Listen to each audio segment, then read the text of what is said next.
A widower was bringing flowers to his wife's grave, but one day he was shocked to see his wife at the cemetery gate. Hello, welcome. Like, subscribe and turn on notifications. Julio Cesar was a young man who had always dated the same woman throughout his life. Elsa loved her boyfriend with all her strength. The young couple's life was always full of struggle and victories. Nothing ever came easy for Julio Cesar, because he came from a humble family, and Elsa's family was poor too, but they always taught Elsa the value of honesty. Julio Cesar was hardworking, but he had not been able to finish his studies, because he had to take care of his elderly mother who had several health problems. So, he could only work and take care of his mother, because he had little time to study. Elsa helped him as much as she could. She finished her studies and went to Julio Cesar's house to help her boyfriend, so he could get some rest, as his days were difficult. Julius Caesar's routine was to wake up in the morning at 4:30 and go to work, which was on the other side of the city. His mother was able to manage well at home, but with difficulties, and her son was only able to get home at night, and this made Julio Cesar worried about his sweet mother. Because of this, when Elsa left school, she would go straight to his house to stay with his mother. And so time went by and Elsa managed to get into a public college, to everyone's pride, and with that, Julio Cesar started to feel a little bad, because he thought Elsa deserved more in life than to be with a man like him. So he wanted to talk to her about it, and told her that she was free to go on with her life if she wanted. However, Elsa's reaction was unbelievable to Julio Cesar, as she said that she wanted to continue her life with him and his wonderful mother-in-law. To Julio Cesar's surprise, Elsa took 2 engagement rings out of her purse and asked Julio Cesar to marry her in front of his mother. Dona Firmina hit Julio Cesar on the head with her cane and told him to accept immediately. He was so emotional and speechless that he was speechless at that moment. Then he accepted Elsa's marriage proposal. For years passed and Elsa was graduating from college. This would give her more time to dedicate herself to helping her future husband take care of his mother. Because of this, Julio Cesar started studying to finish high school. Even though he was over 20 years old, he wanted to go to college too. And so, over time, Julio Cesar managed to enter medical school. Dona Firmina was already quite old, but she was lucid enough to celebrate her son's ascension. However, Dona Firmina felt that her days were coming to an end, and she secretly asked Elsa to get married, so that Dona Firmina could see the pinnacle of happiness of her only son. Elsa gladly accepted her beloved mother-in-law's request and sped up the entire wedding process, and she explained to Julio Cesar that it was high time for them to get married so that they could all live happily ever after. The wedding party was wonderful and Dona Firmina was happier than the bride and groom, because her son was marrying a good girl. Elsa had graduated in computer science, her son was in medical school, and all of this made Dona Firmina think that every minute up until that moment had been worth it. However, 6 months later, Dona Firmina died of natural causes, but with the feeling that her mission had been accomplished, because her son would now have a wonderful life. Julio Cesar was devastated by this event in his life, but Elsa was by the side of her children and her beloved husband, as she had promised, forever. Time passed, and Julio Cesar graduated in medicine. Life was perfect for the couple, who planned to have children and have a big and wonderful family. So, Elsa got pregnant, but she had a complicated pregnancy, but everything worked out in the end. She had a beautiful boy who they named Eduardo. After years of struggles, battles, pain, and joy, the couple was able to live a peaceful and successful life. Julius Caesar felt much calmer with his beloved son. Over time, Elsa began to feel dizzy and nauseous, but since Julius Caesar was a doctor, he was able to evaluate her and perform a complete examination on his wife. However, the result did not make Julius Caesar happy, because Elsa had a serious health problem that would require great treatment that was quite expensive, but they could afford it. Even so, Elsa was wasting away, losing weight, losing her appetite and having several symptoms of her problem, until one day she couldn't resist and unfortunately passed away. Julius Caesar felt terrible for not having been able to save the life of his wife, whom he loved so much. So he buried her in the same cemetery as her mother. Elsa's mother, Marlene, was inconsolable over the loss of her daughter. Marlene loved Elsa more than anything on this planet and would do anything for her. Marlene hugged Julio Cesar and said that if he needed anything, he could just call her. Julio Cesar was now a father, but a widower. Even in pain, he managed to be a good father, and Marlene helped him whenever he needed it by taking care of his grandson. After Elsa's death, Julio Cesar went to the cemetery every week to visit his wife's grave. As the years passed, he was already 38 years old, and yet, every month he would visit his wife's grave. This was a constant routine for him, as he would sit next to her grave and talk to her.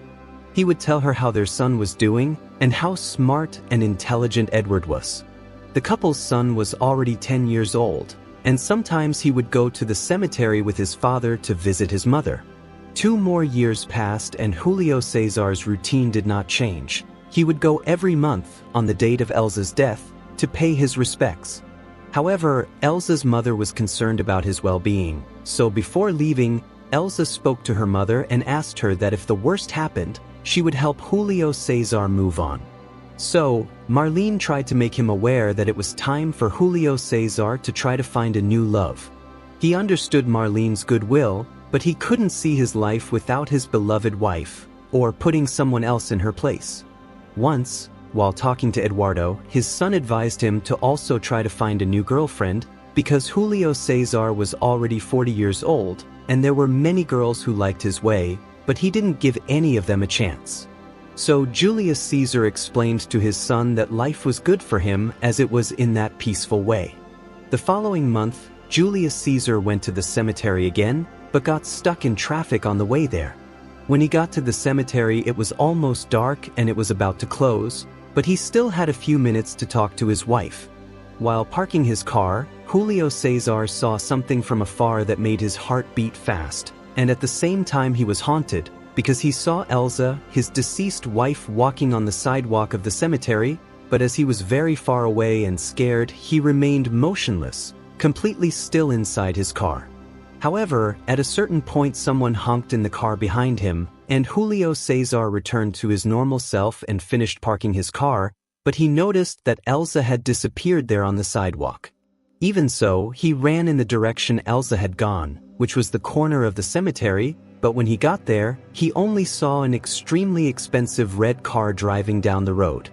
Julius Caesar thought he might be having some kind of hallucination, or he was working too hard, so he saw Elsa, his beloved wife who had passed away years ago. So he went into the cemetery, because he still had 20 minutes before the place closed. He managed to talk a little with his wife's memory and told her about what had happened, and said in a heartfelt voice that maybe he needed some rest. The cemetery watchman then came to inform him that it was time for him to go, and Julius Caesar said goodbye to his wife's tomb and went home. On the way home, Marlene, his mother-in-law, asked him to come to her house as she had to talk to him urgently. Julio Cesar was scared, as he thought Marlene was feeling ill or had some problem, and went to her house.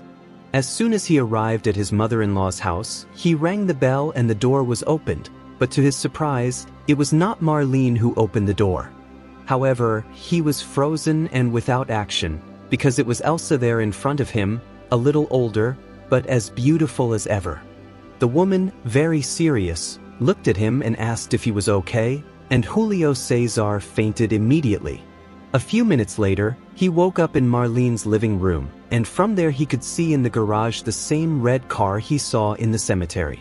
Then Julius Caesar saw Marlene sitting next to Elsa, and Marlene said, "Julius Caesar, this is Cybele, my daughter. She is Elsa's twin sister." Julius Caesar then understood everything, because it was not about anything supernatural and not that Elsa was alive, but rather his twin sister. Even so, Julius Caesar did not understand how Elsa had a twin sister and he never knew of her existence. Cybele then gave Julius Caesar her hand and squeezed it tightly and said that she could tell him this part of her life story. Marlene was very young and got pregnant by her boyfriend, who did not want to take on the responsibility of having a wife or a child. So he left and left Marlene alone. Marlene was going to have the baby and raise her child, but since she was from a humble family, she couldn't take tests, and at the time medicine wasn't as advanced as it is today, and even so, Marlene had little money. So, when Marlene gave birth, she found out that they were twins.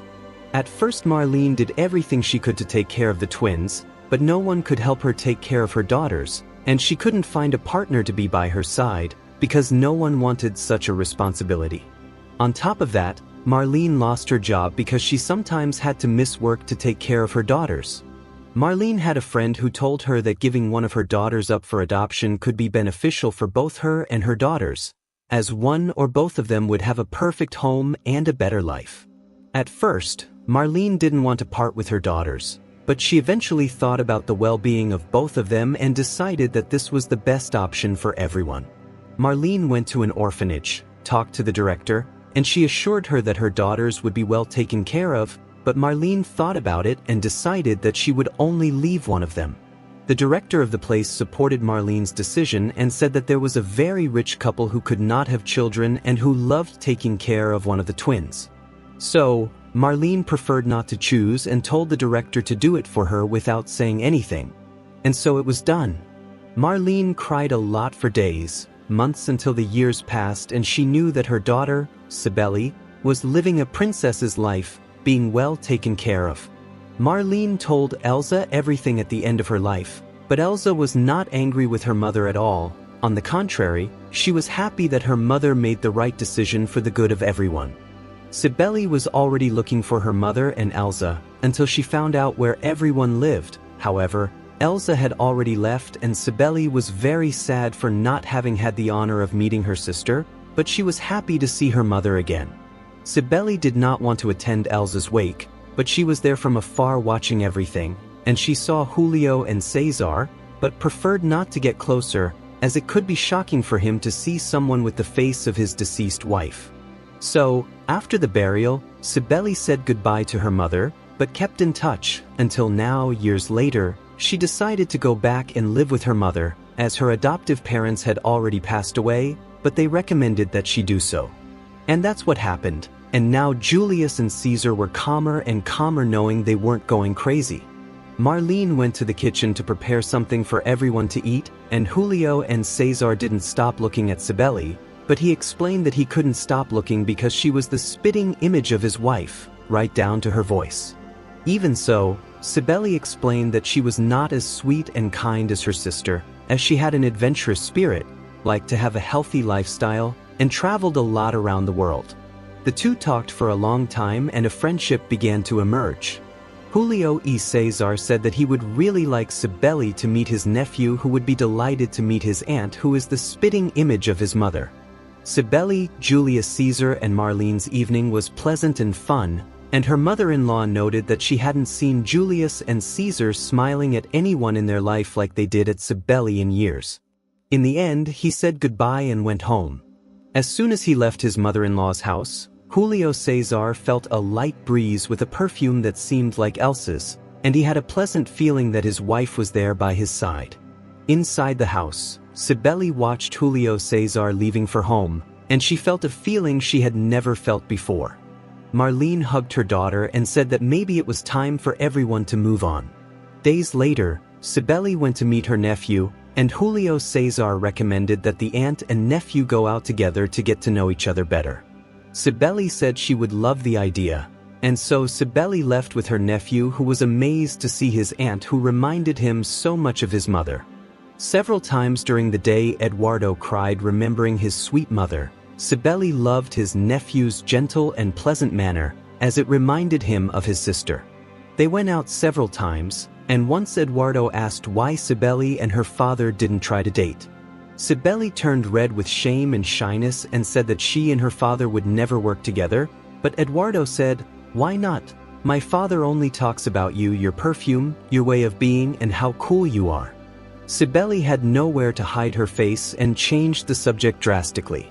So, Eduardo had an idea and once asked his father why he and Cibele didn't go out together to get to know each other better, because the boy thought they were avoiding each other because of the memory of his mother, but Eduardo said that Elsa wouldn't mind, because she taught Eduardo that life has to go on.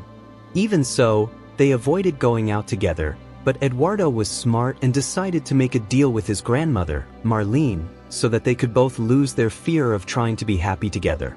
Then, one day, Julio Cesar was in the food court of a shopping mall waiting for Marlene, and Cibele arrived at the same place to meet her nephew, so they both realized that they had fallen into a well-thought-out plan between grandmother and grandson. Cibele and Julio Cesar laughed a lot at having fallen for something so simple, and then their cell phones rang and it was Eduardo and Marlene telling them to have fun, because it was early afternoon and Julio Cesar had movie tickets in his wallet. Julio Cesar and Cibele laughed even more at this. During that day they became even more enchanted with each other, and it was a fun and very pleasant day.